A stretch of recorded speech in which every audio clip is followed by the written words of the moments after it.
कायम मनात असायचं की छत्रपती म्हणायचे की हे राज्य व्हावे ही श्रींची इच्छा. खास करून भ्रष्टाचार न करणाऱ्या नेत्याला काँग्रेस त्या काळात अजिबातच किंमत नव्हती. मी म्हणतो 2019 मार्च नंतर फडणवीसचं डोकं बिघडायला लागलं. ते करायचं खूप सांगायचं भाजपवाल्यांना, पण हे इतके धुंदीमध्ये होते की शेवटी भाजपमुक्त मराठवाडा झाल्यावरच लाईनवर आले. फडणवीसांनी मी म्हणतो चुगली केली आणि मोदींना सांगितलं की तुम्ही महाराष्ट्रात आहात, शिर्डीमध्ये आहात, नाव घेऊ नका या आंदोलनाचं. बरं. मोदींना अक्कल नाही. तुम्हाला भलेही वाटत असेल भाजपवाल्यांना की तुम्ही फारच हुशार आहात, पण तुम्हाला मराठा आंदोलकांनी तुम्हाला गुडघ्यावर आणले बॉस. एकदम गलिच्छ विचारसरणीचं नेतृत्व आहे देवेंद्र फडणवीस. थर्ड क्लास, म्हणजे काही क्लासच नाही. मी खूप म्हणजे दारुण पराभव होणार महायुतीचा. माझी अर्धी प्रॉपर्टी दर 5 वर्षाला दान द्यायचं ठरवलं. मी 4-5 जाती ओबीसी मध्ये टाकल्या. हो, आत्ता 15 जाती टाकल्या विधानसभेच्या आधी. आणि मग तुम्ही आम्हाला कसं काय सांगता हो की चुलीत गेले नेते, चुलीत गेले पक्ष, निवडून आणा सगळेच अपक्ष. नमस्कार, मी सुहास. विधानसभा निवडणुकांचा जो प्रचार आहे तो शिगेला पोचलाय. 20 तारखेला 20 नोव्हेंबरला मतदान होत आहे. पण या सगळ्या पार्श्वभूमीवर आपल्याला एक चिंतन करणं किंवा काही गोष्टींची चर्चा करणं हे अत्यंत गरजेचं आहे. कारण ही निवडणूक ही अनेक अर्थांनी ऐतिहासिक आहे. या निवडणुकीकडे जर आपण बघितलं तर त्याच्या आधी आपल्याला लोकसभेच्या निवडणुकीकडे बघावं लागेल. कारण लोकसभेची निवडणूक होती, त्याचे जे निकाल आले हे निकाल अत्यंत धक्कादायक होते. आणि हे धक्कादायक सत्ताधारी पक्षासाठी होते की ज्यांना आत्मचिंतन करण्याची गरज लागली.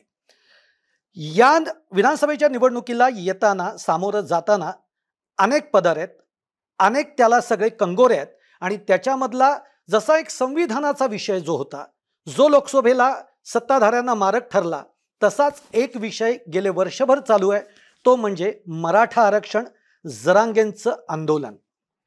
पण हे सगळं होत असताना या सगळ्या राजकीय हिंदोळ्यांमध्ये काही तरुण असे आहेत की ज्या आपल्या महाराष्ट्रासाठी, शिवरायांच्या भूमीसाठी आपलं काही योगदान देऊ पाहतायत. पण अजूनही त्यांना असं वाटतंय की जो रस्ता मी निवडतोय तो खऱ्या अर्थाने योग्य आहे का त्याच्यावरही पुन्हा सगळं बरबटलेपणच आहे. आणि असे देखील काही तरुण आपल्याला काम करताना बघायला मिळत आहेत. आणि त्यातलंच एक नाव आहे, ते म्हणजे समीर दुधगावकर. समीर दुधगावकर हे नाव आपण ऐकल्यानंतर थेट आपण मराठवाड्याच्या सगळ्या राजकीय पार्श्वभूमीकडे जातो. कारण दुधगावकर कुटुंब जे आहे की ज्याला एक संपूर्ण राजकीय पार्श्वभूमी आहे, अगदी मुख्यमंत्री पदापर्यंतचे दावेदार हे समीर दुधगावकर यांचे वडील होते. इतकी सगळी राजकीय पार्श्वभूमी असताना आज समीर दुधगावकर पुन्हा एकदा चर्चेमध्ये आलेत. आणि त्या चर्चेमध्ये येण्याचं कारण ते म्हणजे जरांगे पाटलांच्या बरोबर आंदोलनामध्ये त्यांनी अगदी जरांगे पाटलांचा एक खंदा कार्यकर्ता अशा पद्धतीची एक भूमिका निभावली आहे. आणि आज आपल्या सुदैवाने समीर दुधगावकर आपल्या बरोबर आहेत. समीरजी, तुमचं खूप खूप स्वागत. नमस्कार, धन्यवाद. त्यामुळे वेगळा परिचय करून देण्यापेक्षा मी आता समीरजींनाच बोलतं करण्याचा प्रयत्न करतो. समीरजी, जेव्हा मी तुमच्याबद्दलचं सगळं प्रोफाईल चाळत होतो त्याच्यामध्ये अगदी खरं सांगायचं तर मीच ज्याला म्हणतो ना की मलाच कळे ना की मी तुम्हाला काय काय विचारू आणि काय नाही. एकीकडे भगवद्गीतेचा अभ्यासक म्हणून तुम्ही अभ्यास केलेला आहे. तुम्ही अमेरिकेमध्ये जाऊन स्वतःचं करिअर घडवलं. अमेरिकेतनं स्वतःचं करिअर चांगलं असताना, म्हणजे एखाद्याने ठरवलं असतं तर उत्तम बक्कळ पैसा मिळवला असता, पण ते न करता तुम्ही आपल्याला काहीतरी वेगळी वाट चोखाळायची आहे म्हणून तुम्ही पुन्हा आपल्या महाराष्ट्राच्या भूमीमध्ये, शिवरायांच्या भूमीमध्ये येता की नाही, मला समाजासाठी काहीतरी करायचं आहे. त्यातून तुम्ही उद्योजक आहात, म्हणजे मनाने उद्योजक आहात, तुम्ही व्यवसायाने पण आहात. याचबरोबर तरुणांना घेऊन काहीतरी कार्य करायची ही एक प्रेरणा तुमच्यामध्ये आपल्याला सगळ्यामध्ये दिसती आहे. पण आज पुन्हा एकदा तुम्ही चर्चेत आलेला आहात. ही चर्चा जी घडतीये ती मराठा आंदोलनाच्या निमित्ताने घडतीये. कारण जरांगे पाटलांच्या बरोबर दुधगावकरांच्या कुटुंबातला हा तरुण समीर जो आहे तो अगदी बिनधास्तपणे जरांगेंच्या बरोबर आंदोलनामध्ये उतरलाय. हे एक वेगळं चित्र या महाराष्ट्राने बघितलेलं आहे. नेमका हा जो प्रवास आहे हा काय, हा उलगडून सांगा. कसं सांगायचं थोड्या वेळामध्ये. सर्वात पहिल्यांदा मी तुम्हाला जो सुरुवात केली तुम्ही US माझा अमेरिकेच्या शिक्षणाचा, तर मी तिथे शिकत असताना मला एक म्हणजे उद्योगात पण तिथे काही गोष्टी शिकत होतो, उद्योजकांसोबतही वावरत होतो. तर तिथे एक दोन गोष्टी अशा लक्षात आल्या होत्या की अमेरिकेची इकॉनॉमी बँकरप्ट इकॉनॉमी म्हणतात. हं. Government of America is a bankrupt institution. आणि ते कोणाला त्यांचं जे कर्ज ज्याच्याकडनं घेतात अमेरिकेचे सरकार, तर मग त्याच्यावर नॅचरली व्याज भरतात. तर आजपर्यंतचं अमेरिकेच्या इतिहासामध्ये ते व्याज कोणाकडे दिलं जातं हे कधीच कोणाला कळत नाही. बर. अशी परिस्थिती आम्हाला तिथे ती जवळून समजली होती. आणि तुम्ही म्हणाल्यासारखं की महाराष्ट्राच्या राजकारणामध्ये एक चांगलं चारित्र्यसंपन्न नेतृत्व म्हणून गणेशराव दुधगावकर यांचं नाव चर्चेत कायम राहिलेलं आहे. आणि खूप त्यांनी 5 वेगवेगळ्या मतदारसंघांमधनं निवडणुका लढवल्या, जे की फार युनिक आहे. नॉर्मली कोणी मतदारसंघ बदलत नाही, आपण जाणता सुहासजी. आणि मुख्यमंत्री पदाच्या शर्यतीमध्ये पण होते. 85च्या नंतर खास करून 10 वर्ष 12 वर्ष ते नाव मराठवाड्यामध्ये खूप चर्चेत होतं की हे पण होऊ शकतात मुख्यमंत्री. पण छत्रपती शिवरायांचाही माझ्या विचारांवर प्रभाव खूप मोठा पडलेला होता लहानपणीचा. आमच्या वडिलांनाही खूप प्रेम दिलं होतं दुधगावकर परिवाराला त्या सगळ्या परभणीच्या जनतेने. परभणी आणि हिंगोली एकत्र जिल्हा होता त्यावेळेस. मग हा जो कॉन्ट्रास्ट दिसला की छत्रपतींच्या शिकवणी, छत्रपती जे सांगतात की महिलांना कसं वागवावं, शेतकऱ्यांच्या मालाला नासधूस न करता तुम्ही तुमचे युद्ध सुद्धा लढा, काही अडचण नाही, किंवा अन्यायाच्या विरुद्ध उभं राहायचं, हे सगळं मनामध्ये होतं. आणि अमेरिकेत जाऊन बघतोय तर त्याच्या एक्झॅक्ट उलट सगळं वाटलं मला, की कोणाचं कोणाला पायपोस नाही, स्वच्छंदी जीवन जगतायत सगळे. असं म्हणतात की अमेरिकेचे बँकरप्ट इकॉनॉमी तर आहेच आहे, पण प्रत्येक नागरिक सुद्धा $60,000 प्रत्येकावर कर्ज आहे आजच्या परिस्थितीमध्ये. आणि हे सगळं म्हणजे काय म्हणतात त्याला, मायाजाल हा शब्द तुम्ही ऐकला कधी प्रवचनात गेला असाल तर प्युअर मायाजाल आहे अमेरिका आणि अमेरिकेसारख्या डेव्हलप्ड कंट्रीज. त्यामुळे तिथे मन रमण्याचा तर काही प्रश्न नव्हता छत्रपतीच्या मावळ्यांचा. आणि मलाही ते अजिबात आवडलं नाही. आणि असं वाटलं की जे काही शिकलो ते ठीक आहे, चांगल्या गोष्टी, आणि आपल्याच लोकांसाठी काहीतरी करावं भारतात येऊन. आणि म्हणून मग ठरवलं की इथे येऊनच काहीतरी करावं, काही गोष्टी ज्या चांगल्या शिकलो त्या घेऊन यावं, मग उद्योजकता वगैरे अशी सुरुवात केली. आणि नंतर मग डोनाल्ड ट्रम्प राष्ट्राध्यक्ष झाल्यानंतर जाणवलं की ही जर लेगसी आहे परिवारामध्ये तर ती सोडणंही काही गरजच नाहीये. आणि ठीक आहे, उशिरा स्वतःचा रस्ता शोधत होतो. आई वडील कायम राजकारणाबाहेर राहा असंही सांगत होते, त्यामुळे नॅचरली दोघंही म्हणत असल्यामुळे माणूस दूर राहणारच. किती जरी इच्छा असली ती मनात छत्रपतींसारखं काहीतरी चांगलं, त्यांच्या विचारांवर काहीतरी घडवून आणण्याची इच्छा असली तरी. आणि स्वप्न एकच आहे समीर गणेशराव दुधगावकरांचं, की मी 4थीचं पुस्तक वाचत असताना जे छत्रपतींचा प्रभाव पडला ते एक कायम मनात असायचं की छत्रपती म्हणायचे की हे राज्य व्हावे ही श्रींची इच्छा. मग वाटायचं श्री म्हणजे काय. मग नंतर त्या काळातले जे काही मार्गदर्शन मला मिळालं ते असं सांगण्यात आलं की श्री म्हणजे देवाची इच्छा आहे, असं छत्रपतींचं त्याचा अर्थ आहे तो. मग कुतूहल झालं देवाबद्दल सुरू. आणि अध्यात्माचं परिवाराची पार्श्वभूमी आहे. पंढरपूर वारीमध्ये, आषाढी वारीमध्ये वेळापूरच्या ठिकाणी ठाकूरबुवा समाधीवर जी माऊलींच्या पादुकांचे अभिषेक होतो, त्याचा सन्मान आमच्या गावाला आहे मागच्या 200 वर्षांपासून. आणि ते कदाचित ते रक्तातही असल्यामुळे जाणवलं की काहीतरी चांगलं करावं. मग देवाला प्रार्थना करायला लागलो छत्रपतींमुळे, की देवा, छत्रपतींकडनं तू करोड लोकांचं आयुष्य बदललंस. आणि मला या आयुष्यामध्ये एकच स्वप्न आहे की माझ्याकडूनही काही हजारो लाखो लोकांचं जर बदलून घेण्यासाठी जर माझा उपयोग केला असतो तर मला खूप आवडेल. एवढंच एक स्वप्न आहे समीर दुधगावकरचं. आणि मग तो रस्ता शोधत शोधत शोधत असा गोल गोल फिरत मी आता या टप्प्यावर आलोय, जिथे राजकारणामध्ये राहून समाजासाठी काहीतरी महत्वाचे प्रश्न सोडवण्यात योगदान देणे, आणि नंतर मग फक्त योग्य चारित्र्याच्या लोकांसोबत राहणे. आणि हे जाणवल्यामुळे मग आता शेवटच्या टप्प्यामध्ये राजीनामा भाजपचा देऊन ऑक्टोबर 2023 पासून जरांगे पाटलांच्या आंदोलनात छत्रपतींचा मावळा म्हणून कार्य करावं असं वाटल्यामुळे ते कार्य करतोय आता. ठीक आहे. मग मला असा एक प्रश्न विचारावा असं वाटतो की जे खटकलं ते सोडलं, म्हणजे अमेरिका सोडली, ते तिकडचं सगळं इकॉनॉमिक्स तुम्हाला खटकलं, जे काही त्यांची अर्थव्यवस्था आहे ते खटकलं, सामाजिक व्यवस्था खटकली. आपल्या शिवरायांच्या भूमीत शिवरायांनी आता जे तुम्ही सांगितलं मला फार आवडलं ते, की ही श्रींची इच्छा, हे राज्य व्हावं. मग जेव्हा इथे आलात तेव्हा हे राज्य तुम्हाला कसं वाटलं? नाही ना, मी ऍक्च्युली जाणवलं मला की त्यावेळेस जे शासन होतं इथलं, तर मी जेव्हा उद्योजकता शिकवायचा प्रयत्न करायचो तर त्यावेळेस जस्ट आय थिंक आधारची जस्ट सुरुवात होती का 2004 मध्ये. हो हो. आणि आरटीआय सुद्धा बहुतेक त्याच काळात. त्याच्या आधीचा सगळा सावळा गोंधळ खूप लोकांनी अनुभवला असल्यामुळे, खूप त्याच्यातनं फायदे काढल्यामुळे, की भ्रष्टाचारी, मी त्याला नालीखाने रस्तेखाने असं म्हणतो, की मी जेव्हा शिकवायचो लोकांना उद्योजकता, स्वतःच्या पायावर उभं राहा, कोणाच्या मागे पुढे फिरू नका, त्याला व्यक्ती स्वातंत्र्याचा एक फार मोठा फोकस आहे ना युएस मध्ये. बरोबर. तो जरा जास्ती समजून घेतल्यामुळे, जवळून अनुभवल्यामुळे वाटलं की बाबा स्वतःचं आयुष्य चांगलं जगण्यासाठी स्वातंत्र्य यावं ना. मग तो शिकवायचा प्रयत्न करायचो. तर तुम्ही म्हणल्यासारखं जाणवलं की अरे उद्योजकता वगैरे स्वतःच्या पायावर उभं राहणे पोरांना काही इंटरेस्ट नाही. थोडंसं अनालिसिस केलं, जाणवलं की बहुतेक ही जी मंडळी आहे प्रत्येक गावागावातली ती रस्ते खाणे, नाल्या खाणे, हं. फक्त MB भरून भरून त्याच्यातनं पैसे उचलणे याच्यातच राजकारणी नादी लावले होते. त्यामुळं फक्त मग व्यसनांमध्ये वगैरे अडकवायला सुरुवात झालेली होती मेजर प्रमाणामध्ये युवकांना. त्यामुळं ती परिस्थिती जी काय होती राजकारणाची ती मला चांगली नाही वाटली निश्चितच. तुम्ही आता बोलताना समाजाची. म्हणलात की भाजप सोडलं हं. आणि जरांगे पाटलांच्या बरोबरीनं आंदोलनात उभं राहिला. हो. मुळामध्ये भाजपामध्ये तुम्ही आलात. भाजपामध्ये म्हणजे ही सगळी विचारसरणी जी आहे की जी भाजपाची विचारसरणी ही कुठेतरी तुमच्याशी मिळती जुळती वाटली म्हणून तुम्ही भाजपामध्ये प्रवेश केलात आणि नेमकं काय खटकलं भाजपामध्ये म्हणून भाजपाला सोडलं? 2003-4 पासून जेव्हा उद्योगात काम करत होतो, मग स्किल डेव्हलपमेंटच्या कामातही 2009-10 पासून स्टेट लेवलचे प्रोजेक्ट करायला सुरुवात केली. वडील तेव्हा खासदार होते आणि मी या सगळ्या स्वतःच्या कन्सल्टिंगचं काम करत करत पुढे येत होतो. तो सगळा अनुभव 2004 पासून मग 14-15 पर्यंत आलो. वडील खासदार होते. हं. 19 वर्षाचा गॅप झाला काँग्रेसमध्ये. चारित्र्य संपन्न लोक नको होते बहुतेक यांना. त्यामुळे सगळ्यांनी मन लावून आमच्या वडिलांना दूर ठेवलं राजकारणापासून आणि सत्तेपासून.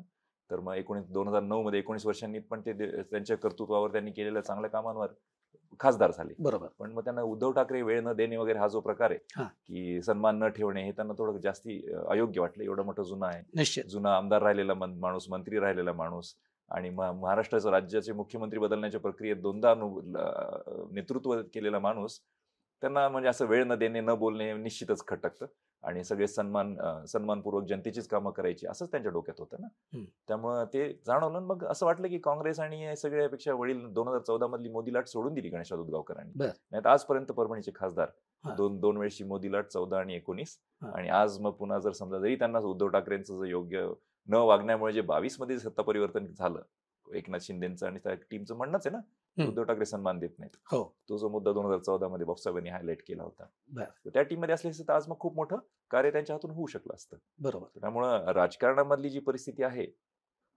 ती योग्य लोक नेतृत्व जर चांगलं नसेल तर खूप त्रास होतो असं जाणून मग मोदींचं नेतृत्व देशासाठी काहीतरी करते सुरुवातीच्या 14 पासूनच्या काळात वाटलं होतं.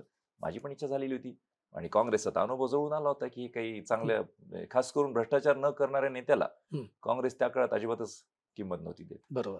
त्यामुळे म्हणलं ते नकोच हां. आणि तेच बाहेर पडलेले आहेत. आता हेच काहीतरी चांगलं करतायत. हां. स्पिरिच्युअल गोष्टी बोलतात किंवा उद्योजकता ह्याच्यावर बोलतात किंवा रस्ते हायलाइट व्हायला लागले होते गडकरींनी बांधलेले. हो. मग जेन्युइन काहीतरी रोडवर रस्त्यावर सुद्धा दिसते यांची कामं. हं. म्हणलं मग यांनाच आपण मदत करावी. मग राजकीय सुरुवात केली. बरं. म्हणून तो पक्ष निवडला त्यावेळेस. पण मग खटकलं काय? तिथे इथेच जाणवलं. 2019 मध्ये जेव्हा फडणवीस मेगा भरती करायला लागले, हां. स्वतःचा पक्ष किती जरी ताकदीचा असला तरी सगळे इतर पक्षातले भ्रष्टाचारी लोक चोरून ज्यांनी पैसे कमवलेत असे फक्त असेच लोक मेगा भरती ज्याला म्हणतो आपण त्या काळातली त्यांनाच फक्त घेत मग ते त्यांनाच महत्व द्यायला लागले फडणवीस 2019 नंतर. मी म्हणतो 2019 मार्च नंतर फडणवीसचं डोकं बिघडायला लागलं. बरं. आणि मग त्यांनी स्वतःचं वाटोळं करून घेतलं. मुख्यमंत्रीपद गेलं 19च्या विधानसभेनंतर. ते आजपर्यंत त्यांच्या हातात आलेलं नाहीये आणि एकमेव कारण आहे की त्यांनी सिद्धांतांना सोडून वागले. आणि मला असं जाणवलं की महाराष्ट्राची मला चिंता होती 19च्या इलेक्शन्समध्ये की जर एवढा सिद्धांत सोडलेला माणूस जर परत एकदा मोठा झाला महाराष्ट्रामध्ये सेकंड टाइम मुख्यमंत्री तर महाराष्ट्रात खूप विध्वंस होऊन जाईल. बरं. आणि माझी भीती माझ्यापुरती होती, ती मनात होती. मी प्रयत्नही करायचो खूप सांगायचं भाजपवाल्यांना. पण हे इतके धुंदीमध्ये होते की शेवटी भाजपमुक्त मराठवाडा झाल्यावरच लाईनवर आलेत 2024 मध्ये. बरं. 5 वर्ष धुंद होती भाजपची. म्हणजे तुम्हाला साधारणतः याच्यामध्ये हे खटकतंय सिद्धांत सोडल्यामुळे आणि त्याच्यानंतर मग तुम्ही म्हणाल्यासारखं तिथं जवळून जाणवलं होतं. हां. पण नंतर जेव्हा 2000 पण मग ते तर म्हणता एकीकडे आवाहन करतात की तरुणांनी यावं पुढे आणि तरुण नेतृत्व आपल्याला पाहिजे. बोलाचीच कडी बोलाचाच भात अशी एक म्हणे ना. हां. नुसते भाषण करायचे स्टेजवर. 2022 मध्ये मोदींनी लाल किल्ल्यावर भाषण केलं होतं. त्यावेळेस मी होतो ना पक्षात. हं. सन्मान करू नका भ्रष्टाचारांचा म्हणे. समाजाने असं केल्याशिवाय हे भ्रष्टाचारी दबणार नाहीत. आणि मग काय केलं लगेच? आज तर मांडीला मांडी लावून आहेत. याला काय अर्थ आहे का मग? हे का तुम्हाला ना मला कळत नाही का सुहासजी? आणि एवढं मूर्ख वाटली काय पिढी यांनाही? आणि नंतर मग सगळ्यात महत्वाचं म्हणजे तुम्ही प्रधानमंत्री आणि एवढा मोठा पक्ष तुमचा, लोकांचा पक्ष, काय अंत्योदय सारखे मोठे मोठे शब्द वापरता. अनेकांना तर लिहिता सुद्धा येत नसेल बहुतेक भाजपमधल्यानं. लिहा अंत्योदय, जोडाक्षर लिहून दाखवा म्हणलं. कारण नुसते बोलण्यापुरतेत नाही. मग ते 1.5 कोटीची सभा, त्यातले अनेक जण अंत्योदयसाठी क्वालिफाय होणार आहे की ज्यांच्यापर्यंत लोक पोहोचली पाहिजे. असे 1.5 कोटी लोक एकत्र येऊनही फडणवीसांनी मी म्हणतो चुगली केली आणि मोदींना सांगितलं की तुम्ही महाराष्ट्रात आहात, शिर्डीमध्ये आहात, नाव घेऊ नका या आंदोलनाचं. बरं. मग मोदींना अक्कल नाही का? 1.5 कोटी एकत्र शांततेने येतात. एखादं तरी वाक्य बोलणं त्यांची जबाबदारी प्रधानमंत्री म्हणून आहे की नाही? सातारकर महाराज वारले होते त्यावेळेस, हम्म. त्यांच्याबद्दल बोलले आणि नंतर मग मराठा समाजाला हवेवर सोडून दिलं, काही विषय नाही काढला. मग अपमान नाही का सुहासजी? छत्रपतींचा, शिवरायांचा मराठा समाज या लढायांमध्ये लढत लढत इतके वर्षानंतर जो आताची जी पिढी आली आहे, तर तुम्ही ते 1.5 कोटी शांतपणे एकत्र येऊन मागणी करतायत आणि तुम्ही विषय पण नाही, बघू काहीतरी करू असं काहीतरी म्हणायला एवढी पण समज नाही तुम्हाला. म्हणजे भाषणच फक्त यांचे, अंत्योदय वगैरे वगैरे वगैरे, आणि तो अपमान मराठ्यांचा अजिबात सहन नाही झाला. कारण मग म्हणलं यार याचा अर्थ नाही. आधी जाणवलंच होतं नालायकपणा यांचं सगळ्यांचं, नुसतेच भाषण आहेत, चोरच फक्त लागतात यांना. मी म्हणतो ना, फडणवीसांना अशी पैशाची गड्डी हलवली की फडणवीस तुम्हाला महत्व देतात. बर. तर हे मग जे- हा. हे तर माहितीच होतं आधीपासून. आणि नंतर तुम्ही डायरेक्ट जेव्हा समाजावर अपमान करणार, छत्रपतींच्या मावळ्यांचा अपमान, एवढे शंड वाटलो काय तुम्हाला सहन करायला? मग त्यामुळे मला तरी खटकलं. मी डायरेक्ट राजीनामा दिला. म्हणलं तुम्ही तुमचं बघा, राम मंदिर काय, तुम्हाला जे माज आहे तुमचा तो बघा, आता बहुतेक तुमचं काही भलं होणार नाही. आणि मी तरी लढत राहील मग छत्रपतींसाठी. कारण हा नेता जरा काहीतरी खास वाटतोय ना. 1.5 कोटी लोक उगाच कोणासाठी येत नाही. आणि एक श्लोक आहे भगवद्गीतेमध्ये, या जगामध्ये सगळे जे फिरतात गोष्टी, ते मशीनवर बसून फिरवल्यासारख्या देव फिरवतो. मग आयुष्यात जगाच्या इतिहासामध्ये एकदाच कसं काय 1.5 कोटी लोक फिरवले? मग तुम्हाला गर्दीचं गणित माहिती ना राजकारण्यांच्या, कसे आणतात सभेमध्ये? माहितीये. मग कसे काय तुम्हाला नाही जमले कोणालाच? आणि तो पण एक अँगल मला जाणवला की काहीतरी खास होतंय या व्यक्तीकडनं. आणि झालंच ना, भाजपमुक्त मराठवाडा झाल्यानंतर राज्यभराचे पंप, सोलार कृषी पंप जे फडणवीसांनी आम्ही मंजूर करून घेतलेली योजना लटकून ठेवली होती, आता पुळका दाखवत आम्ही सोलार पंप मागेल त्याला सौर पंप देतोय. माझा प्रश्न आहे फडणवीसांना की तुम्ही 9 वर्ष ती का नाही दिली? आम्ही त्या मंजुरीच्या प्रक्रियेतली उद्योग संघटना आहोत. तुम्ही 2015 अर्थसंकल्पात राज्याच्या मंजूर केली, बजेट त्याचं टेंडर निघालं, जेन इरिगेशनला मिळालं 15च्या नोव्हेंबरमध्ये. आणि मग तुम्ही अडकून का ठेवली अटी शर्ती? का सगळ्या शेतकऱ्यांना दिली नाही? नवीन मुख्यमंत्री होता ना, आता का पुढे दाखवताय भाजप मुक्त मराठवाडा झाल्यावर की आम्ही शेतकऱ्यांसाठी हे करतोय ते करतोय? 30 लाख शेतकऱ्यांना तुम्ही ऍक्च्युली याच्यावर मी तुम्हाला दाखवलं ना मागच्या साईडला आहे. सो मग त्याच्यावर लिहिलं एक वाक्य की 7,500 कोटी लागणार, कोटीची गरज आहे. आणि त्यात हे पण लिहिलंय, म्हणून तो फोटो टाकतो आम्ही, की महाराष्ट्र चेंबर ऑफ कॉमर्सनी योजना मांडली होती. किंवा का मग 4 वर्ष जरी लागले असते सगळे पंप लावायला राज्यभर शेतकऱ्यांना, 11,000 कोटी दरवर्षी वाचणार होते त्यावेळेस. बरोबर. जो काही नुकसान होते उद्योजकांकडनं जास्ती दर आणि शेतकऱ्यांना सबसिडी, त्याचं जे 3,000 कोटीचं प्रोव्हिजन, असं म्हणून आम्ही उद्योजकांच्या आणि सगळ्यांच्या शेतकऱ्यांच्या फायद्यासाठी, आत्महत्या रोखण्यासाठी म्हणून 2015ला दिलेली योजना. आणि मग तुम्ही ती का अडकवली? आणि आज मग इतक्या वर्षांनंतर जरी 2019 पासून जरी 5 वर्ष 10,000 कोटी वाचले असते, तर नुसते ऍड करणं बंद करा भाजपवाल्यांना. समीर गणेशराव दुधगावकरच्या प्रश्नाचं उत्तर द्या. 50,000 कोटी का वाया घातले राज्याचे उद्योजकांचे? आणि ती जेव्हा जेव्हा ऍड येईल ना, मी सगळीकडे सांगतोय ना, हे सहभागी असल्यामुळे सांगणं काम आहे ना. आणि हा खोटे पण आहे सगळा. भाजपमुक्त मराठवाडा झाला की आता आपण हरलो, आपलं काही खरं नाही विधानसभेला, मग लाडकी बहीण, लाडका भाऊ, लाडका शेतकरी, लाडकी टोयोटा, हे सगळं सुरू केलंय. मग आता नेमका राग कुठे आहे? भाषणबाजी, खोटेपणा. मी याच्यासाठी नाही काम करत आहे मी राजकारणात. आणि तुम्हाला भलेही वाटत असेल भाजपवाल्यांना की तुम्ही फारच हुशार आहात, पण तुम्हाला मराठा आंदोलकांनी तुम्हाला गुडघ्यावर आणले बॉस, तेवढं तर मान्यच करावं लागेल तुम्हाला. कारण मी उदाहरण दिलं तुम्हाला, ही योजना 9 वर्ष कुठेच पुढे येऊ देत नव्हते. मग हरल्यानंतरच कसं काय तुमचं सरकार मरायला आल्यावरच तुम्हाला मरणारा शेतकरी आठवला का? रात्री बेरात्री ज्याला जावं लागतं शेतामध्ये, विंचूक किड्यांचा अडचण असते, उत्पन्नाची अडचण होते, वेळेवर वीज नसल्यामुळे आणि वेळेवर सप्लाय न झाल्यामुळे पाण्याचा. 9 वर्ष आम्ही समजून सांगूनही मान्य करून घेतलं होतं ना तुमच्याकडून. मग तुम्हाला शेतकऱ्यांचं पण कळत नाही. तुम्हाला युवकांच्या रोजगाराचं मी सरकारी नोकऱ्या दुप्पट करणे हा प्रकल्प पण दिलेला आहे 2017 मध्ये. आमच्या संघटनेने मंजूर करून केंद्राकडे मागणी केली की सरकारी आणि प्रायव्हेट क्षेत्रामध्ये दोन्हीकडे 5-5 तासाची ड्युटी करा. माणसं तितकंच काम करतात आणि मग म्हणून दुसरा माणूस घ्या 5 तास, तुम्हाला दिवसभराचं 10 तासाचं अपेक्षित काम मिळेल. 2 जण डबल होतात नोकऱ्या आणि आउटपुट पण, एफिशियन्सी पण खूप जबरदस्त होते. कधीपासून सांगतो सुहासजी? लॉजिकली पटतंय का? एक माणूस किती काम करतो? 5 तास नॉर्मली 9 तासाच्या ड्युटीमध्ये.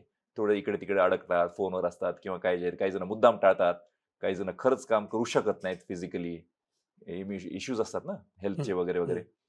मग 5 काय अडचण काय? एका मिनिटात मी समजून सांगितलं तुम्हाला. तुम्ही नुसतं भाषणं करताय बेरोजगारीचे. मोदी नुसते भाषणं सांगतायत, बेरोजगार हो के लिए हम ये करेंगे वो करेंगे. अरे भाई, तुम्हाला 2017 पासून मंजूर करून मागणी केलेली आहे. मग हे खोटं ठरतंय की नाही यांचं बेरोजगाराबद्दल? मला सांगा की सरकार महायुतीचं आहे. हो. त्याचा मुख्यमंत्री एकनाथ शिंदे आहेत. हम्म. फडणवीस एकटेच टार्गेट का होत आहेत? मी नेत्यांनी- थेट विचारू तुम्हाला, हा. ते ब्राह्मण आहेत म्हणून त्यांना टार्गेट केलं जात आहे का? निर्णय ते घेतात म्हणून टार्गेट होत आहेत. पण मुख्यमंत्री आहेत ना, आणि एकनाथ शिंदे मुख्यमंत्री हे काही मला नाही वाटत की आपण कमी दर्जाचे विचाराचे लोक आहोत आजकालची नवी पिढी. एक उदाहरण सरपंच आणि उपसरपंचच दिलं होतं जरांगे पाटलांनी, की जर उपसरपंचाचे जास्ती सदस्य असताना त्यांनी उपसरपंच पद जर घेतले आणि मग कोणाला तरी सरपंच केलंय, तर सरकार आणि ते गाव चालवत नसतो सरपंच, तो मागे लपून बसलेला उपसरपंच गाव चालवत असतो. ओके, काही गरज होती अजित पवारांना फोडून घ्यायची? सत्ता होतीच ना एकनाथ शिंदेसोबत.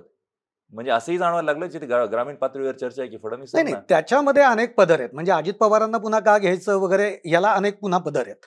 मुद्दा तो नाहीये. मुख्यमंत्री हा चेहरा आहे. बरं, एकनाथ शिंदे हा मुख्यमंत्री काही कुणाचा निर्णय, ठीक आहे ना, पण आताच्या एकूण 2.5 वर्षाचा, ऐका ना, 2.5 वर्षाचा जर काळ बघितला तर हा मुख्यमंत्री असा नाहीये की तुम्ही निर्णय घेता आणि मी फक्त सह्या करतोय, असा हा मुख्यमंत्री नक्की नाहीये जो या राज्यांनी पाहिलाय. हा मुख्यमंत्री फील्डवर जाणार आहे, जिथे, म्हणजे मी आज पुण्यामध्ये पहिल्यांदा असं बघितलेलं आहे, जो चांदणी चौकातल्या गर्दीचा सगळा भाग होता, की जिथे हा मुख्यमंत्री 3दा येऊन व्हिजिट करून गेला.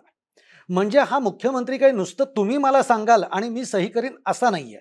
मग अशा स्थितीमध्ये फक्त फडणवीस टार्गेट का? नाही, मी तर माझ्या विकासाच्या मुद्द्यावर मला आलेल्या अनुभवानुसार मी टार्गेट करतोय. करप्ट लोक तुमच्या जर टार्गेट म्हणायचं असेल शब्द, तर माझ्या अनुभवावर मी तुम्हाला सांगतोय की एकदम गलिच्छ विचारसरणीचं नेतृत्व आहे देवेंद्र फडणवीस. बर, थर्ड क्लास, म्हणजे काही क्लासच नाहीये. मी म्हणतो ना, तुम्ही 20,000 कोटीचे पुलं मुंबईमध्ये मंजूर करता, कोस्टल रोड वगैरे वगैरे. आम्ही मग 1 कोटीचं मुंबई, 1.5 कोटीचं आणि 1.5-2 कोटीचं मराठवाडा. मग तुम्ही काय 20,000 कोटीचं मंजूर करता त्याच वेळेस तिकडं? म्हणजे तिकडे जगणारे लोक नाहीत. तुम्हाला फक्त मुंबई आणि पुणेच का, किंवा मोठे मेट्रोज, मेट्रो सिटीज? मग हे कधी बंद होणार? आणि तिथे तुम्ही अनाऊन्स केलेली मराठवाडा वॉटर ग्रीड, शेतकऱ्यांची सिंचनाची अडचण दूर होणार होती. मग तुमचं सरकार तर इकडे पण त्याला खीळ घातली. जी मधल्या काळामध्ये महाविकास आघाडीची जी सत्ता आली त्यांनी त्याला खीळ घातली. हो, पण अनेक प्रकल्प महाविकास आघाडीच्या लोकांनी बंद पाडले, त्यातली ती वॉटर ग्रीड प्रकल्प आहे. जर म्हणायचं तर मला काही घेणं नाही भाजपशी, माझ्या आयुष्यात नाही, मी विचारतोय. नाही, मी सांगतोय तुम्हाला, मी त्या पक्षात होतो तेव्हा मी काय सांगत होतो त्यांना, तुम्ही जर सगळे मेगा भरती करताय, सगळे काँग्रेसमधले वाईट धमक्या देऊन ईडीच्या, तर घेताय सगळे चोर, तर म्हणतात त्यांना सगळ्यांना एक नकाच संधी देऊ, ज्यांनी रिझनेबल चांगलं काम केलं त्याला संधी द्या. तुम्ही सगळे घेतलेले चोर लगेच तिकीट देऊन मोकळे झाले, मग पडले तुम्ही, जनतेने पाडलं तुम्हाला. बरोबर, तुमची चूक आहे ती. फडणवीसांनी, मी म्हणून गलिच्छ शब्द वापरतो विचारसरणी, तुमची ताकद असताना सुद्धा तुम्ही जेव्हा चोरांना महत्व देता, म्हणजे मग आम्ही काय समजायचं? तुम्ही पोचलात का फडणवीसांपर्यंत? तुम्ही गेलात का? तुम्ही तुमच्या भावना ज्या काही आहेत त्या व्यक्त केल्यात का? सगळ्यांकडे तुमचं काही बोलणं झालं का? नाही, माझं डायरेक्ट फडणवीसांशी खूप प्रयत्न करूनही नाही झालं. बाकी सगळ्या मुद्द्यांना महत्वाच्या लोकांना सांगून मोकळा झालो. पण त्यांना काही, मी म्हणल्यासारखं ते उपसरपंचाच्या हातात कारभार होता, कोणी काही बोलायला तयार नव्हतं, नुसताच डेमोक्रेसीचा पक्ष, पण सगळ्यांची एकदम परेशान होऊन जातात लोक, कोणी जाऊन फडणवीसांना काही बोलावं म्हणजे. जसं काय, असं काय म्हणतात त्याला, ते कोत्या मनाचा माणूस, काही जर एक वेगळा मुद्दा मांडला फडणवीस समोर, तर माणूस मला परमनंटली गुड बुक्स मधनं डिलीट करून टाकेल की काय, त्यापेक्षा नकोच बोलायला. अशा प्रकारचं वातावरण भाजपमध्ये इंटरनली मला जाणवलं. ओके, त्यामुळं काय फायदा? ती पण एक घुसमट आहे. तिथंच आहेच ना, तिथं जाणवच ना आपल्याला. आणि प्रत्येक पक्षात शेवटी तुम्ही जनतेच्या हिताचं, म्हणजे काय झालं बघा, तुम्ही फडणवीसांनी 2019ला सीएमच्या खुर्चीमुळे सरकार घालवलं, बरोबर आहे? काय कारण दिले तेव्हा? ऍक्च्युअली आपला विषय नाही भाजपचा, तो विषय नाही, पण कारण काय दिले? राज्यभर म्हणे, सगळे देशभर सगळ्यांना सीएम पद द्यावं लागेल म्हणे, आणि मग दिलंच ना शेवटी एकनाथ शिंदेला. मग आधी का ताणलं? स्वतःच्या महत्वाकांक्षेसाठी. मराठवाडा वॉटर ग्रीड जर मराठवाड्याचा पाण्याचा प्रश्न परमनंटली सोडवणार असेल, जसं आमच्या सोलर पंपांमुळे राज्यभराच्या शेतकऱ्यांचं आता त्यांच्या संकल्प पत्रामध्ये आहे पुन्हा वॉटर ग्रीडचा प्रश्न. तुम्ही करत नाही, तुम्ही साहेब नुसतं बोलता, तुम्हाला पैसे छापण्याशिवाय दुसरं काही इंटरेस्टच दिसत नाही फडणवीसांच्या टीमला. तुम्ही विनोद तावडेला विरोध करता, हे सगळे जे विषय आहेत ज्याला म्हणतो ना आपण, ते घिसे पिटे झालेत, सगळ्यांना पाठ झाले, त्यामुळे त्याच्यात नको जायला. तावडे किंवा जरांगे पाटलांबरोबरचा तुम्ही त्यांच्यावर काम करताय, काम केलंय, आणि अजूनही तुमचं आंदोलनाची सगळी हे चालू आहे, म्हणजे इलेक्शन नंतर ती चालूच राहणार. आता काम करताना जरांगे पाटलांबरोबरचा अनुभव काय? कारण तो एक योद्धा म्हणून, मराठ्यांचा योद्धा म्हणून त्याच्याकडे बघितलं जात आहे. मी म्हणतो ना की जरी माझी आणि आमच्या सगळ्या समाजातल्या बऱ्याच जणांची इच्छा होती की सगळेच पक्ष नालायकपणा करतायत. आपण 5 वर्षात सगळ्यांचे सरकार पाहिले, बरोबर आहे. हम्म. ते म्हणतात ना, आपण क्रिकेट खेळायचो लहानपणी, सगळ्यांना बॅटिंग मिळाली पाहिजे. बरोबर. तसं आहे ते सगळ्यांना बॅटिंग मिळाली. मंत्रीपद मिळाले पाहिजे अशातला प्रकार केला ना यांनी. हा. त्यामुळे जनता फ्रस्ट्रेटेड आहे. मी इथनच एका कपलला ऑटो नाही मिळाला म्हणून मी पिकअप करून सोडायला चाललो होतो, एअरपोर्टच्या दिशेने चाललो होतो म्हणून. आणि त्यांना विचारलं, ती ब्राह्मण कपल, मला काय जातीचा काही संबंधच नाही ना. आपण त्यांना म्हणलं, अरे बॅग जोडता येणं न्यायचे. बसलो, तो मुलगा म्हणतोय मला की काय चाललंय समीर, असं तसं. मी सांगितलंय असं असं फडणवीसांचं चालू आहे म्हणलं नाटक, चुकीचं करतायत वगैरे वगैरे, भाजपचं काही खरं नाही. आधीच किस्सा ना 2023च्या आधीचा समजा. तर ते म्हणतोय मग असं हो म्हणे, ते अजित पवारचं कशाला केलं म्हणे, यार अवघडच आहे. मी तरी म्हणतो म्हणे की जाऊ द्या, चान्स देऊ आपण भाजपला, कारण ब्राह्मण हा मतदार आहे ना त्यांचा. हो, खंबीर मतदार. नाही ब्राह्मण आहे किती, शेवटी किती टक्के आहे. नाही पण आहे ना खंबीर. आहे ना. तरी ब्राह्मण परिवारातले दोघं, नवरा म्हणतोय, मी म्हणत असतो म्हणे, पण माझी बायको मला म्हणली म्हणे, समीर मागे बसली होती ती, त्यांच्या बॅगा घेऊन एअरपोर्टकडे निघाले होते, ती म्हणे मी तर यावेळेस अजिबात देणार नाही भाजपला मत. बरोबर आहे. अजित पवार प्रकरणानंतर तुमची काही विचारधाराच नाही ना, तुम्ही स्वार्थीचा आहात, तुमच्या मर्जीलाच आहात. याच्यावर ना याचं हे फार हे करताय. आता मराठा समाजातले अनेक मराठी काय लगेच काय मबियालाच मतदान करतील असं नाही, तेही भाजपला करतात. त्यांना त्यांची आयडियोलॉजी पटते, ते भाजपला करतायत. नाही पण सांगण्याचा मुद्दा की तुमचं वागणं, जनतेची मी रोष सांगतोय की हे सगळे शपथविधीमुळे रोज जनता चिडलेली आहे. माझा मुद्दा तो होता की मला असं आणि सगळ्यांना जाणवतं की सगळ्या पक्षांचा एक पर्याय चांगला पाहिजे काहीतरी, आणि तो या ताकदवर मनोज जरांगेंच्या नेतृत्वामध्ये दिसतोय आपल्याला. हा, आता मग त्याच मुद्द्यावर यायचंय की मनोज जरांगेंनी असं सांगितलं की आपण यावेळी इलेक्शन लढवणार, पण मग अगदी ऐनवेळी म्हणजे उद्या फॉर्म भरायची दिवस आहे शेवटचा, त्याच्या आदल्या दिवशी मनोज जरांगेंनी एकदम माघार का घेतली? तयारी नव्हती. मग कोणी म्हटलं ती माघार आहे, कोणी म्हटलं पळून गेले. म्हणजे आता ते एक एक हे होणारच, पण काय असं नेमकं काय घडलं? नाही, ऍक्च्युली ती तयारी योग्य नसल्यामुळे उमेदवारांमध्ये एकमत होत नव्हतं. मग समाजाचं अडचण जास्ती वाढण्यापेक्षा ते म्हणाले की जाऊ दे, आपण लोकसभा पॅटर्न चालू, आणि ते तसं होतंय आता. पण शेवटी कसं आहे, मी जे नवीन मागणी होती, आता कसं होतं, हे पूर्ण गलिच्छ राजकारणामध्ये नवीन काहीतरी करायचं तर मी हाफ बेक्ड एफर्ट नाही चालू शकत ना. So you have to be properly prepared. आणि युएस इलेक्शन मध्ये जेव्हा डोनाल्ड पण गेले 6 महिने ते तयारी करत होते की याची. नाही, पण ते ट्रम्पचं आयुष्यभराची तयारी, पैसा सगळं उभं असल्यानंतर तो 16 मध्ये जिंकले. आणि ते जिंकलेच कशामुळे? त्यांचे एकदम वेगळे मुद्दे असल्यामुळे. आणि एकदम वेगळे मुद्दे असले की खूप विरोध होतो. त्यांना 20 मध्ये हरवलं गेलं असंही म्हणतात इलेक्शन काउंटिंग मध्ये मुद्दाम. मग ते आज परत 24ला जिंकले. आणि लँडस्लाइड, कारण एक्स जे ऍप्लिकेशन आहे ट्विटरच्या नंतर त्याचं रिनेमिंग झालेलं आहे, त्याच्यावर सत्यता तिथे मांडता येते. कोणी काही सेन्सॉर करत नाही. जसं फेसबुकवर, इंस्टाग्रामवर सेन्सॉर होतं तसं तिथे होत नाही. आणि त्याचा वापर खूप मोठ्या प्रमाणावर US मध्ये झाला. आणि मॅसिव्ह वेव्ह तयार झाली प्रामाणिक नेतृत्वाची. मुद्दे पण भयंकर आहेत ना. तुम्हाला माहिती नाही का अजूनही कदाचित, किंवा माहिती आहे का तुम्हाला की अमेरिकेमध्ये किती राज्यांमध्ये ID विचारले गेले हवे पाहिजेत मतदान करताना? आयडियली मतदानासाठी ID विचारत की विचारतात, म्हणजे विचारला पाहिजे. अर्ध्या राज्यात विचारत नाही. आणि कॅलिफोर्निया लॉ केला. मी किती मूर्ख लोक आहेत, मी म्हणतो ना, मेंटली पण बँकरप्ट म्हणावं लागेल त्यांना, फायनान्शियली तर आहेतच. कॅलिफोर्नियाने लॉ केला की जर कोणी ID विचारला तर तो गुन्हा आहे. अरे बापरे. मेक्सिको मधनं घुसणारे, हे प्रश्न सांगतो मी तुम्हाला, असे भयंकर प्रश्न सोडवायला एक वेगळं नेतृत्व काहीतरी लागतं. माझं जरांगेंशी तो मुद्दा आहे की काहीतरी वेगळा विचार करणाऱ्यांची खूप गरज आहे. होईल जेव्हा व्हायचं तेव्हा.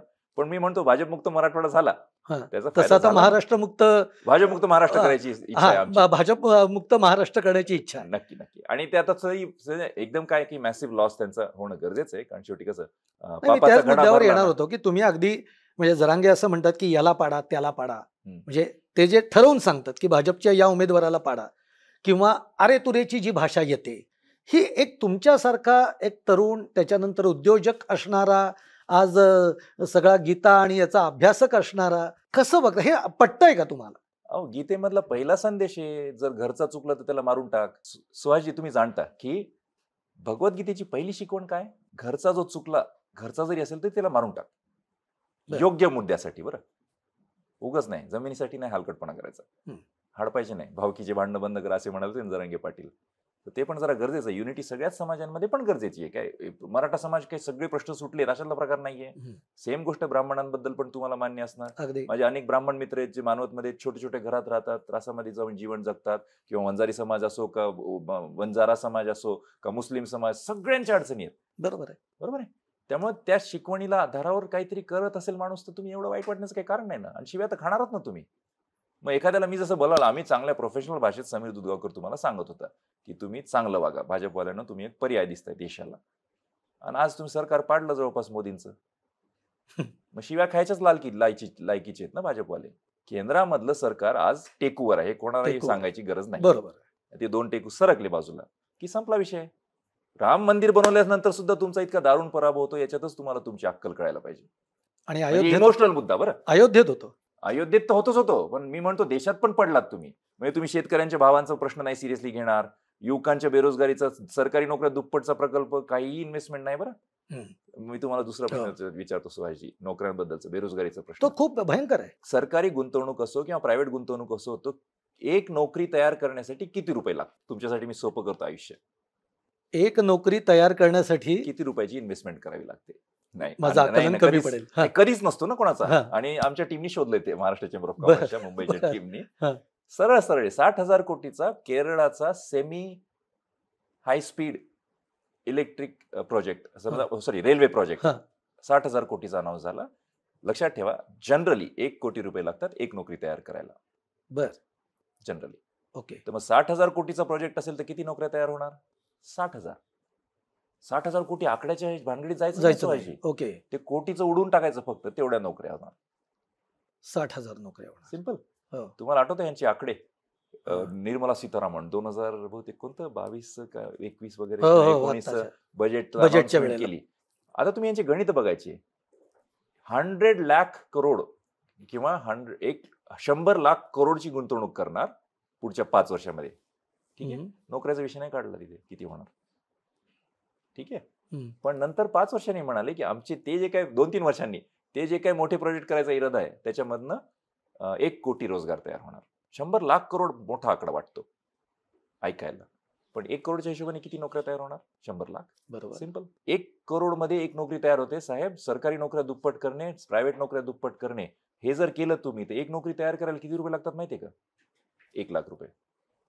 आणि तुम्ही मला कसं काय सांगता आमच्या उद्योजकांना की चांगली कॉन्सेप्ट नाहीये? कसं काय इग्नोर करता तुम्ही ऑक्टोबर 2017 पासून? म्हणजे माझंच ना. बरोबर. नुसतं यांना धर्माच्या नावाने भांडवत बसू आणि मग बरोबर इलेक्शन काढत राहू, हाच हलकटपणा आहे. पोरं मेले काय काय त्यांच्या अडचणी आहे, त्याचं काही घेणं देणं नाहीये. मग आले ना तुम्ही हारायला, मोदीला तुमची होती तरी. या विधानसभेत तुम्ही हे चित्र कसं बघताय आता? मी खूप म्हणजे दारुण पराभव होणार महायुतीचा. मी शेतीचा मुद्दा सांगत होतो तुम्हाला की कुठल्याच मुद्द्यावर तुम्ही सिरियसली नाही घेणार. शेतीच्या भावाचा नाही, बेरोजगारीचा नाही, किंवा ते वॉटर ग्रीड सोयाबीनचा प्रश्न आहेच आहे. आता तुम्ही हरभरे आमच्या नशिबात, मी शेतकरीच आहे बरं. फक्त मी माझी अर्धी प्रॉपर्टी दर 5 वर्षाला दान द्यायचं ठरवलंय. त्याचं कारण आहे की भ्रष्टाचाराचं सगळ्यात मोठं उत्तर आहे. कोणी जरी इलेक्शनला उभं राहणार असेल तर जनतेने मागावं की अर्धी प्रॉपर्टी देतो का बाबा आधी दर 5 वर्षाला, तर मला आम्हाला मान्य होईल तुला पुळका आहे म्हणून जनतेचं. नाही तर जनरली लोक काय करतात पदावर गेल्यावर सुहासजी? सगळ्यांचे प्रॉपर्टी बघायचे, सगळ्यांच्याच 5 वर्षाला वाढवत जातात. काय लॉजिक आहे याच्यामध्ये यार? तुम्ही जनतेच्या भल्यासाठी आला का पैशासाठी आलात? भाषणं जनतेच्या भल्याची आहेत, पण मागे बसून तुम्ही काय करता? हे अशी कामं. काहीतरी नवीन आणि वेगळं केल्याशिवाय आपल्या अडचणी सुटणार नाही. मग समीर दुधगावकर, मला ना तुमच्याशी बोलताना खूप म्हणजे एका वेळी अनेक प्रश्न डोक्यात येतात. समीर दुधगावकरांना नेमका काय करायचंय? मी म्हणलं एकदम सिंपल, 4थी पासून एकच स्वप्न आहे, छत्रपती शिवरायांसारखं आपल्याकडनं काहीतरी काम करून घे देवा. म्हणजे काय? चांगलं, ऑब्व्हियसली छत्रपती चांगलंच केलं ना. म्हणजेच काय विचार? प्रत्येक चांगला मुद्दा. छत्रपतींचं नाव घेतल्यानंतर वाईट कामाचा विषय डोक्यात शिवणार? नक्कीच ना, निश्चितच ना. मग मी म्हणलं तर मी संकल्पना सगळ्या तयार येतात दिलेल्या आहेत, पण मी आता सांगतो तुम्हाला, आपल्या देशामध्ये मतदानाचा अधिकार महिलांना कधी मिळाला? स्वातंत्र्याच्या दिवशी. अमेरिकेमध्ये किती दिवसांनी मिळाला माहितीये का? 144 वर्षांनी. 144 वर्षांनंतर. हो. म्हणजे तुम्ही काय केलं महिलांचा सन्मान मग अमेरिकेत तुम्ही? 144 वर्ष. मी तुम्हाला ते सांगत होतो, मेक्सिको मधनं घुसतात लोक आणि डायरेक्ट नोंदणी करतात, मला वोटिंगला करायचं नोंदणी. नावं सगळी येतात ती मतदार यादीमध्ये, ते वोटिंग पण करतात, कारण आयडीज विचारायचे नाहीत ना. म्हणजे दुसरीकडचे आलेले गोंडे मावाली पण तुमच्या देशात घुसतात. अशा भयंकर अडचणी आहेत अमेरिकेमध्ये.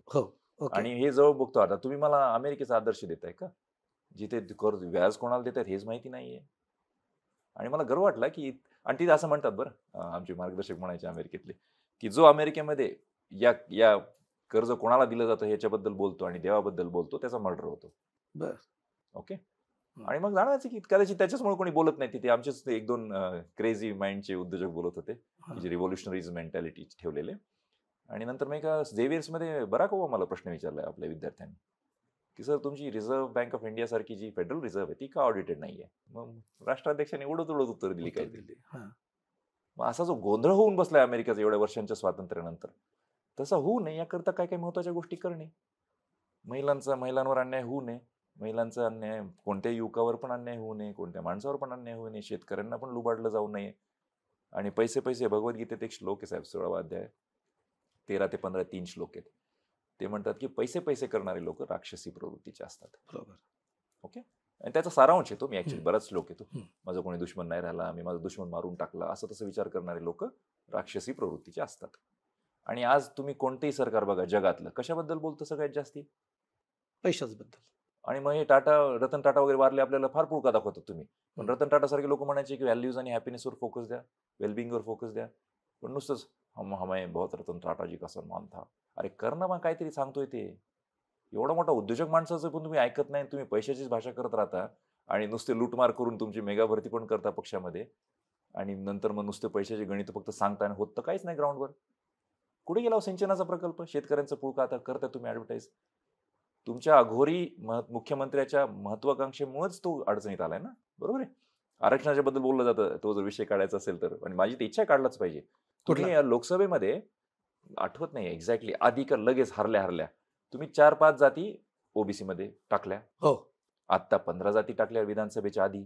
आणि मग तुम्ही आम्हाला कसं काय सांगता हो की तुमचा असा अहवाल लागतो आणि मग तुमची मंजुरी लागते आणि मग दिल्लीला जावं लागतं, मग तिकडून मंजुरी लागते. मग या 19ची मंजुरी कशी झाली? कोणता अहवाल घेतला गेला? कोणता सर्वे केला गेला? मग हे पण तुम्ही, शिवाजी आता हा समजा आपला एम्प्लॉयर आहे, त्यांनी मला सांगितलं तुम्हाला मला नोकरीवर ठेवलं आणि तुम्हाला त्याच कामाचे 50,000, दोघांचं सेमच काम आहे.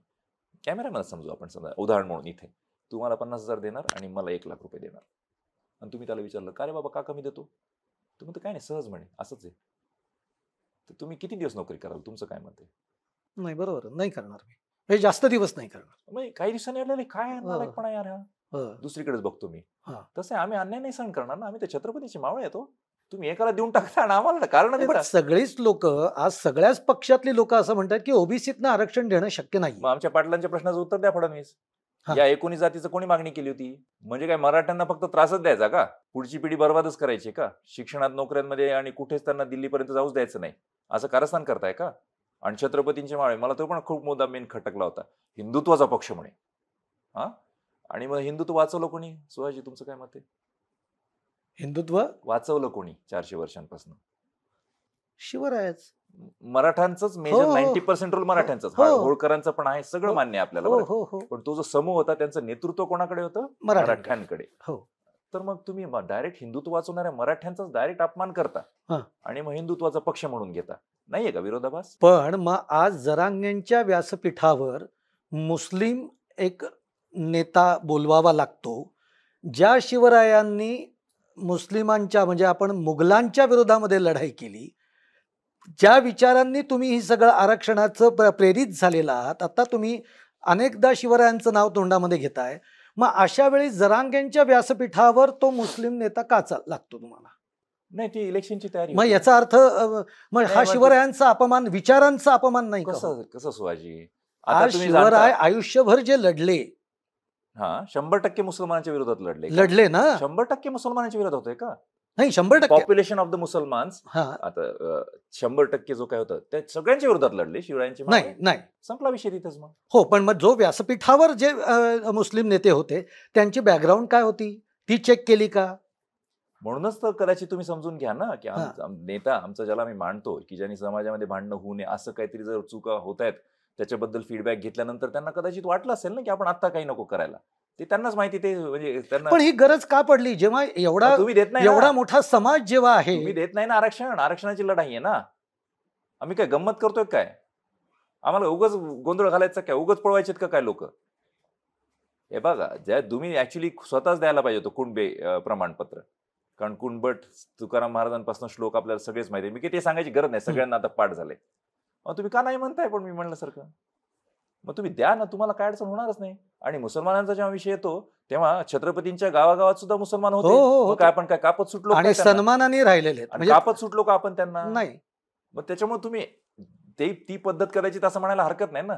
मी काय जरांगे मला काही सांगत नाही, ते मला बांधील नाहीयेत, आम्ही त्यांना मानतो, ते जे ठरवतील आम्हाला योग्य झाले हे जाणवते मराठ्यांसाठी. कारण राजकारण्यांनी पण पिद्दू पाठवले होते त्यांचे बरोबर. उमेदवारीच्या मागण्यामध्ये, सगळं गोंधळ चालू होता. तर त्याच्यामुळे सर जाऊ जर द्या. समजा आता 2000 आता 24 नंतर तर सगळं 23 तारखेला सगळं स्पष्ट होईलच. महाविकास आघाडीचं सरकार आलं हम्म. तर तुमची दिशा काय? आता आरक्षण महायुती गेलं, ज्यांनी तुम्हाला आरक्षण काही देऊ केलं नाही, मग ते उपमुख्यमंत्र्यांवर जे तुमचं टार्गेट आहे त्यांनी देऊ केलं नाही, त्यांचं सरकार गेलं, आघाडीचं सरकार आलं, दिशा काय आहे? आरक्षण मागणे आणि बाकी मग विकासाचे प्रकल्प वाढवत पण राहणे. तेच तर म्हणतायत की ओबीसीतनं आम्ही देऊ शकत नाही. बघू ना, मग एकदा रिझल्ट आल्यानंतर होईल काहीतरी. आता आम्हाला मी म्हणलं होतं ना, 9 वर्ष मीच विसरून गेलो होतो नाही. रामभाऊने आम्ही मंजूर करून घेतलेली सोलार पंपाची हम्म. स्कीम. आता 9 वर्षात तर तुम्ही इग्नोर मारल्यावर माणूस विसरणार, बाकीचे काम करत बसतो.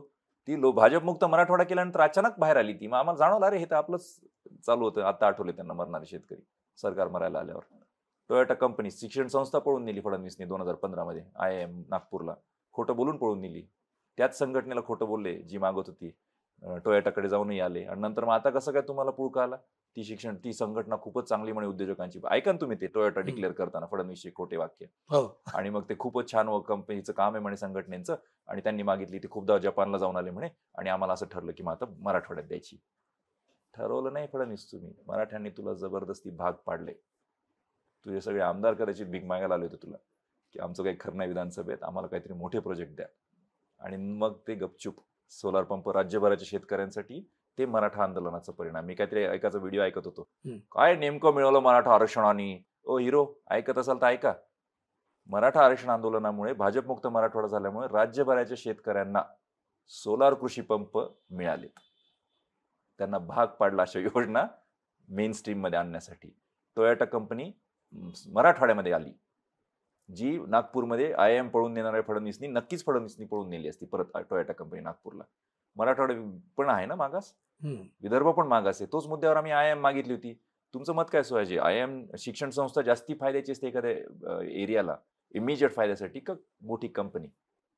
नाही, शिक्षण संस्था नाही, इमिजिएट फायद्याचं म्हणतो मी. दोन्ही मग कंपनी. कंपनी. तर मग तुम्ही कसं काय शिक्षण संस्था पळून नेणारा माणूस ज्याचा 2-4 वर्षांनी फायदा आहे, तो इमिजिएट फायदा असणारी टोयोटा सोडेल का? लॉजिक समजून घ्या ना तुम्ही, की ही जबरदस्ती झाली फडणवीसांवर टोयोटा कंपनी द्यायची. आणि बजाज कंपनी दुधगावकर साहेबांनी मंत्री असताना आणलेली आहे. 100 कोटीची गुंतवणूक, आज 10,000 कोटी टॅक्स भरतो तो पूर्ण एरिया. आणि त्याचा जो बेस होता 10,000 कोटी टॅक्स भरणारा, जो इंडस्ट्रियल बेस तयार झाला बजाजच्या येण्यामुळे छत्रपती संभाजीनगरमध्ये 1984 19 जानेवारीचं त्याचं भूमिपूजन आहे. तर मग त्याच्या आधारावर मग आता टोयोटाला यायला सोपं गेलं.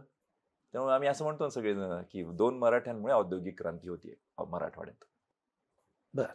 एक गणेशराव दुधगावकर आणि रामराव आदिक उपमुख्यमंत्री साहेब त्यावेळेसचे, आणि त्यांनी ती कंपनी आणली. उद्योगमंत्री पण होते रामराव आदिकजी तेव्हा 83 मध्ये.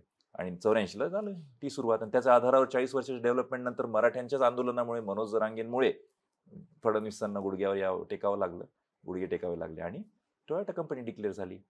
त्यामुळे आरक्षण जरी सध्या नाही मिळालं तरी आमचं आरक्षणाची लढाई चालू राहील. पण आता एकदा झालं नाही. तुम्ही मला विचाराल तर मीच क्युरियस आहे आता, की आता विधानसभेच्या वाईट परफॉर्मन्स नंतर आता काय काय मिळतं की बघू आता राज्यामध्ये. कारण हे तर अनपेक्षित होते दोन्ही गोष्टी ना. याच्यानंतर समीर दुधगावकरांची पुढची दिशा काय? आम्ही अपक्ष काम करतोय, अपक्ष करत राहणार, योग्य लोकांना मदत करत राहणार. जरांगे पाटलांच्या पण आता कधीतरी पक्षामध्ये कुठल्या तरी प्रवेश? कोणत्याही पक्षाचं नाही वाटत दर्जा चांगला, फक्त विकास. कुठल्याच नाही. म्हणून म्हणतो ना मी तर उघड व्हिडिओज बनवलेले तेलंगणा इलेक्शन आणि तामिळनाडू इलेक्शनच्या वेळेस, नाही तामिळनाडू राजस्थान इलेक्शनच्या वेळेस उद्योजकांच्या माध्यमातून तिकडे पोहोचवायचा प्रयत्न केला की चुलीत गेले नेते, चुलीत गेले पक्ष, निवडून आणा सगळेच अपक्ष. तर मी ही जी भूमिका मांडतोय मी, लोक मला म्हणतात काय लावलंय तू अपक्ष सगळे निवडून आणा. पण जेव्हा माणूस फ्रस्ट्रेट होतो ना, तेव्हा पाकिस्तान सारख्या देशात सुद्धा फ्रस्ट्रेशन नंतर आर्मीच्या इंटरफिरन्सला कंटाळलेल्या जनतेने अपक्षाचं सरकार केलं लोकसभेनंतर. बरोबर. कारण फक्त इम्रान म्हणजे यावेळी अपक्षांच्या हातामध्ये सत्तेच्या चाव्या जातील असं वाटतं. जाऊ शकले असते ना, पण जरांगे पाटलांनी उभे केले नाही. ऍक्च्युली केले नाही. 40 निवडून आले असते ना, आमची इच्छा होती. तरी 100 उभे राहिलेत अपक्ष. आता ते तर असतातच प्रत्येक वेळी 20 एक निवडून येतातच ना, बरं. ते काय मग सरकारसोबत जातात. ओके. पण विषय असं झाला की ते ते समजून घेणं ही जनतेची गरज आहे आता ऍक्च्युली. पाकिस्तान सारखे लोक जर एवढे त्रास चाललेले आणि एवढ्या म्हणजे आपण म्हणतो ना, आपल्याला वाटतं की वेडेवाकडे विचार करतात, हम्म. म्हणूया आपण भांडणं करतात ना बरेच जण त्या बरोबर. मुद्द्यावर.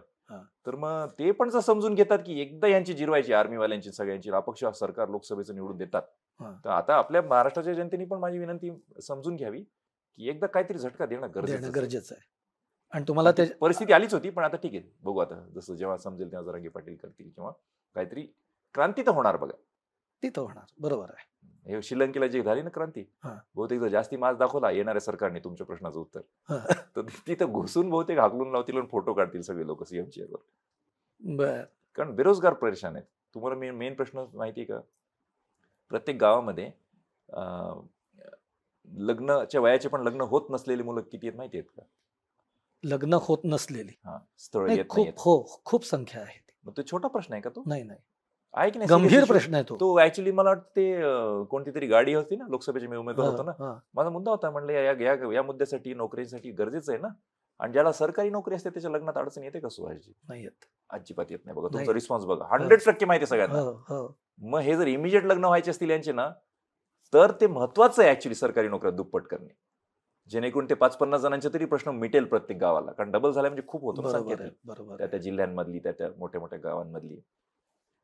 सो मग तो फ्रस्ट्रेशन कमी करणं गरजेचं आहे. आणि हे जर नाही केलं सरकारने कोणत्याही, तर तो एक माझा मेन फोकस आहे. तर मग ती क्रांती काय वेळ नाही ना. वेळ लागणार आईबाप नाही. फ्रस्ट्रेटेड आहेत, पोरं फ्रस्ट्रेटेड आहेत, दारू या सगळ्या गोष्टींमध्ये वेळ विळख्यात घालवतायत. अडकलेले आहेत. हा, मग होईल ना काहीतरी. तसं होऊ देऊ नका. पण बघू काय करतात सरकारवाले. काय तुम्ही आवाहन कराल?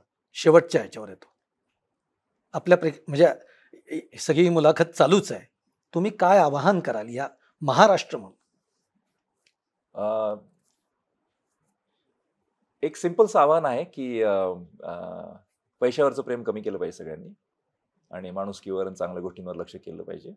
राजकारण जसं जरांगी म्हणतात की राजकारण सगळंच नाही, तुमच्या डोक्यात कशाला घुसलं, पण एक राजकारण धर्म सत्ता ची मदत लागते राजसत्तेला मदत लागते धर्मसत्तेची, असं जे म्हणतात ना कॉम्बिनेशन. हो. आणि लोकशाहीमध्ये राजकारण खूप महत्वाचं आणि ते असतं. गरजेचं आहे. त्यामुळे योग्य नेते राजकारणामध्ये कसे पुढे येतील याचा प्रयत्न करा.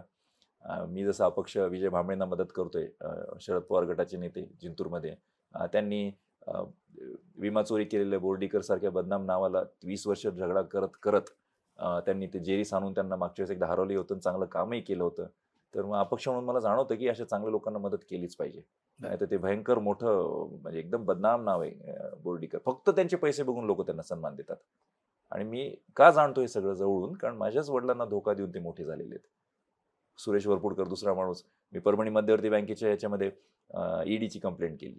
सुप्रीम कोर्टातनं त्यांनी ऐकलं नाही. महागाई भत्त्याची केस कर्मचाऱ्यांना तिथे जाऊन जिंकावं लागली, तरी पैसे देण्यात 21 संचालक बसलेले असतात. काय करताय तुम्ही? सुप्रीम कोर्ट सांगते 22 कोटी द्या आणि तुम्ही देत नाही. मग कशाला बसवता अशा लोकांना संचालक म्हणून? आणि माझ्या ईडी कंप्लेंटवर लगेच सगळ्यांना द्यावं लागलं, कारण मी काय माघार घेणारच नव्हतो ना, मी जनतेसाठी करत होतो. त्यामुळे प्रत्येक ठिकाणी मी कसे कसे मुद्दे टाकणार. त्यामुळे प्रत्येक ठिकाणच्या जागरूक जनतेनी, जागरूक सामाजिक कार्यकर्ते, विश्वंभर चौधरी काकांसारखे, घरचं नाते संबंध आहे आमचा. तर अशा लोकांनी पण जर ऍक्टिव्ह राहून अयोग्य गोष्टीच्या विरोधात बोलत राहिलं पाहिजे. अपना क्या जाता है, चलता है ना वगैरे बंद करा. असा अप्रोच आता बंद केला पाहिजे. अर्जन्सी आहे, पण खूप मेजर इश्यूज आहेत. येस. कारण म्हणजे जर एखाद्या बँकरप्ट US गव्हर्नमेंटला जर आपण आयडियल म्हणणार असू, तर किती मूर्ख आहोत आपण असंच म्हणायची हरकत नाही, असं म्हणायला हरकत नाही ना. बरोबर आहे. या बॅलन्स्ड गोष्टींकडे लक्ष द्या. योग्य नेतृत्व, तब्येतीची काळजी घ्या. कारण 20-30% of India GDP is lost every year due to all these issues. त्याचा पण आधार आहे सरकारी नोकऱ्या दुप्पट मागण्यामागे, प्रायव्हेट नोकऱ्या दुप्पट मागण्यामागे, वर्क आवर्स कमी करण्यामध्ये. तुम्ही लगेच म्हणू शकता की नारायण मूर्ती म्हणतात जास्ती करा, ते करू द्या ना ज्याला करायचं जास्ती ते, पण सगळ्यांना फोर्स नका करू ना. आणि ह्या सगळ्या गोष्टी घडवणं जास्ती महत्वाचं आहे, नुसतेच सरकार मंत्री बनवण्यापेक्षा. त्यामुळे प्रत्येक ठिकाणी मतदान विचार करून करा. योग्य उमेदवारांवर जास्ती लक्ष द्या आणि सगळ्या पक्षांना पण एकदा धडा शिकवाच. आणि सगळे मुद्दे सोडवण्यासाठी मेहनत करणाऱ्यांना कायम मदत करत राहा. धन्यवाद समीरजी. तुमच्याशी बोलताना खूप मजा आली आणि खरंच अनेक गोष्टी ज्या माहीत नव्हत्या त्याही उलगडत गेल्या. पण बघू येणारा काळ नेमकी कोणती क्रांती घेऊन येतो हे बघणं मात्र खूप औत्सुक्याचं ठरणार आहे. धन्यवाद. धन्यवाद सुहासजी. धन्यवाद.